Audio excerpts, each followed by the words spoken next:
গোলাপগঞ্জে ঢাকা দক্ষিণে জালালাবাদ মক্তব শিক্ষা বোর্ডের দ্বিতীয় কেন্দ্রীয় মক্তব পরীক্ষার ফলাফল প্রকাশ করা হয়েছে।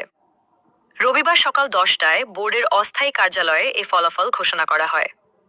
এ সময় শিক্ষা বোর্ড সভাপতি মাওলানা খায়রুল আমিন আনোয়ারির সভাপতিত্বে ও সাধারণ সম্পাদক হাফিজ নোমান মাহফুজের সঞ্চালনায় পরীক্ষা নিয়ন্ত্রক মাওলানা আনোয়ার হোসেন হেলালি ফলাফল হস্তান্তর করেন।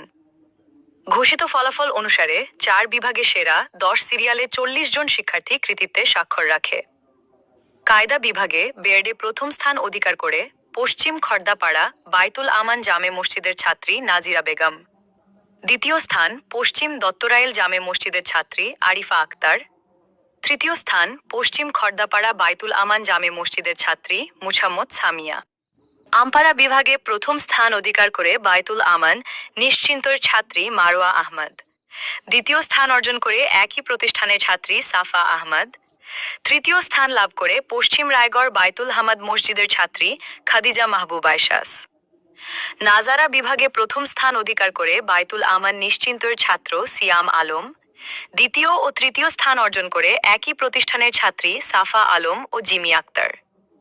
মক্তব সমাপনী বিভাগে প্রথম স্থান অধিকার করে বাইতুল আমান নিশ্চিন্তর ছাত্রী আমাতুল্লাহ আরিহা রহমা।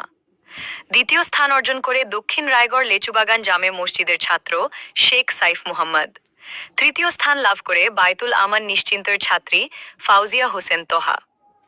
পরীক্ষায় বোর্ডের অধীনস্থ 11 মক্তবের 243 জন শিক্ষার্থী অংশ নেয়।